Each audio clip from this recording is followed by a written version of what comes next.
Diezmo pertenece, se ha hecho una controversia con esto del diezmo. Me han sacado tantas cosas, ¿verdad?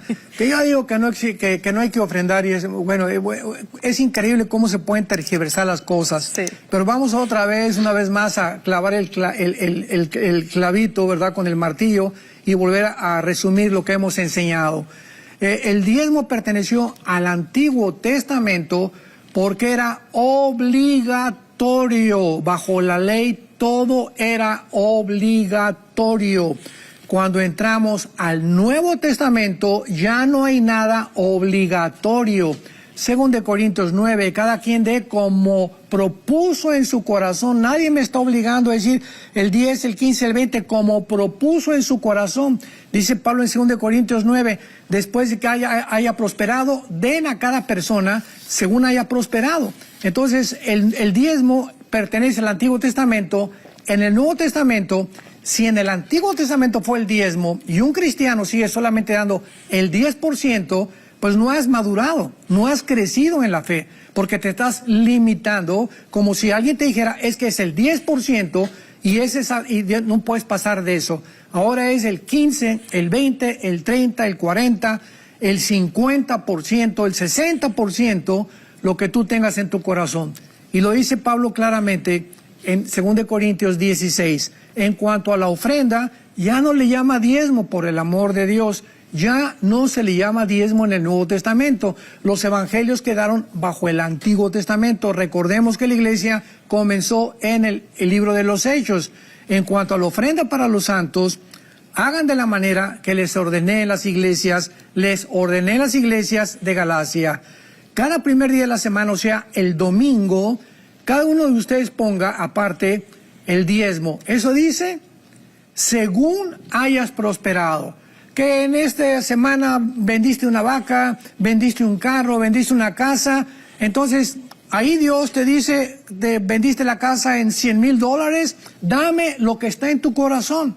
Pero no tengas en tu mente el 10% siempre, porque vas a seguir viviendo bajo la ley. Entonces, la ofrenda en el Nuevo Testamento se llama ofrenda. Pero nosotros tenemos la culpa porque en las iglesias les decimos, pasen a dejar sus diezmos. Y la iglesia y los cristianos y las ovejas comienzan a asimilar que solamente es el 10%. Hablemos de ofrendas y ya no de diezmos. Wow. Pastor, nos pregunta desde Venezuela, el Néstor nos dice que si un pastor tiene es obligatorio que tenga un pastor él, o sea, que el pastor tenga encima de él una cobertura pastoral también. Es peligrosísimo que un pastor esté solo. Muy peligroso porque somos demasiado tontos, somos demasiado egoístas, somos demasiado ambiciosos, somos demasiado débiles en la fe, por más espirituales que podamos ser. El día que creamos que ya no necesitamos un grupo a nuestro alrededor o de personas que nos den un consejo o de misioneros que tengan más tiempo que nosotros y que nos estén coachando o entrenando, ¿verdad? En ese momento pierdes el camino muy fácilmente y por eso hay cientos de pastores que se han alejado y han comenzado a enseñar cosas, ¿verdad? Verdaderamente barbaridades de la Biblia porque no tienen quien los corrija o no han aceptado corrección. Ahora que pasó la pandemia, yo tuve la ocasión de hablar con varios pastores en cuanto a que unos pastores hasta llegaron al grado, ¿verdad?, de dividir a la iglesia en los vacunados y los no vacunados, cosa que nos pareció una barbaridad a nosotros. Y a muchos pastores los exhorté y ya no me volvieron a hablar. O sea, el día que alguien me diga, oye Armando, tú tienes esto y el otro, y lo puedo con la Biblia realmente examinar y a través de la oración, o lo rechazo inmediatamente, Dios no me va a seguir hablando. Porque somos un cuerpo y nos necesitamos. La oreja no puede decir que la nariz no lo necesita, ni la nariz la boca. Y si no entendemos esta complejidad del cuerpo de Cristo, podemos perder el camino. Así que yo recomiendo a todos mis hermanos pastores, nosotros tenemos en nuestra organización un grupo de 10 o 12 pastores, tenemos reuniones en Zoom, consultamos, platicamos, yo les hablo, les pido el consejo, ¿qué piensas de esto? ¿Qué piensas de aquello? Porque sé que no soy suficiente. Pablo lo dice a los Corintios, ¿quién es suficiente para estas cosas? Y los corintios se creían ya suficientes. Y cuando no oímos otras enseñanzas, yo voy a una iglesia aquí en Dallas, ¿verdad?, que necesito yo el alimento, y me encanta, le estaba platicando a Rebeca, que es una iglesia con una doctrina impresionante, predican exegéticamente y expositivamente, versículo por versículo, y mi esposo y yo salimos edificados. Y si yo creo que yo ya tengo todo y no acudo a seguirme alimentando cuando otro pastor que venga aquí a Dallas o en México y no asisto, pues sería yo bastante orgulloso de creer que ya no necesito oír a nada. Necesitamos todos los días estar oyendo diferentes pastores, diferentes predicadores, porque a través de eso nos edifica el Espíritu de Dios.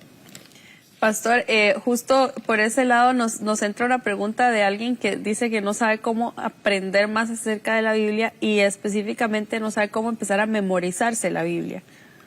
Bueno, tú necesitas pertenecer a una iglesia cristiana, desde luego, ¿verdad?, donde haya estudios bíblicos entre semana. Todos los pastores necesitamos enseñar la Biblia entre semana. Y tenemos que tener también un grupo de Timoteos, de hombres que podamos percibir en sus vidas, que tienen llamado para poder realmente confirmarlos en la fe. Y aparte, pues la enseñanza que se le da a toda la iglesia. Pero si tú no asistes a un grupo en tu iglesia donde se enseñan estudios bíblicos, por ejemplo, el libro de Romanos, todo pastor tiene que enseñar Romanos. Un pastor no puede prescindir, es el primer libro que debe de enseñar doctrinalmente, porque es el que contiene casi todas las doctrinas principales, como la justificación por la fe, el pecado, la división, la relación entre judíos y entre la iglesia, el Espíritu Santo, etcétera, etcétera. Entonces, si tú no asistes a una iglesia donde hay crecimiento a través de la enseñanza bíblica, no vas a crecer. Y la memorización se aprende memorizando. Comienza a memorizar un versículo diario, lo repites antes de acostarte, en una semana 2 versículos diarios, y al ratito vas a memorizar capítulos enteros de la Biblia. Todo requiere práctica y disciplina. ¿Usted lo hace así, uno al día, se enfoca en uno al día o en uno por semana? ¿Cómo lo empezó a hacer usted? Porque yo veo que se lo sabe todos y párrafos, no versículos, pero parece... Y especialmente hay una teoría ahora que dice que es más difícil para nosotros aprender los versículos porque la generación anterior lo leía una sola versión toda su vida y nosotros leemos como 20 versiones y entonces ahora pues nos acordamos, pero hacemos una mezcolanza con palabras de una versión y otra versión. Ese es el problema, o sea... Ahorita hay que la Biblia para los jóvenes, para los teens, para las mujeres, para Biblias de profecía. Bueno, hay cantidad de versiones de la Biblia. Yo, desde que me convertí, tengo esta versión de 1960, que ha sido la Nácar Colunga, no me he despegado de ella. Tengo Biblias de consulta para ver más o menos si coincide con muchas cosas y los originales en el griego y en el hebreo, que es lo más importante. Pero si hoy leo la del 60, y después la nueva versión internacional, y después aquella, ¿verdad? Como dice Rebeca, hacemos una mezcolanza tremenda. Para estudiar necesitas apegarte a una sola versión. Y esta versión, pídele a Dios, para mí la 1960 Nácar Colunga, para mí es la mejor que he encontrado. Las demás que he leído, ¿verdad? Tienen buenas cosas, etcétera, etcétera, pero yo me he apegado a esta Biblia. Entonces, necesitamos, ¿verdad?, disciplina y discernimiento para poder entender. Y yo comencé a memorizar la Biblia y fue realmente una bendición porque oí hace muchos años a un predicador que dijo, lo que le dijo Dios a Josué, si de día y de noche, de día y de noche, de día y de noche, no una vez, sino de día y de noche, memorizas, guardas, estudias, meditas en este libro de la ley, todo prosperará en tu vida. Cuando yo comencé a hacer eso, vi un gran cambio realmente en nuestra vida espiritual, en nuestro ministerio, en nuestra organización, porque realmente Dios bendice a los siervos y a las siervas que memorizan la palabra de Dios. ¿Cómo puedo meditar en la palabra de Dios si no la memorizo? Si no la tengo aquí, pues ¿cómo la puedo meditar? Entonces tenemos que memorizarla y aprendernos capítulos enteros, salmos enteros, y descubrirás el don tan maravilloso que Dios nos ha dado en la memoria.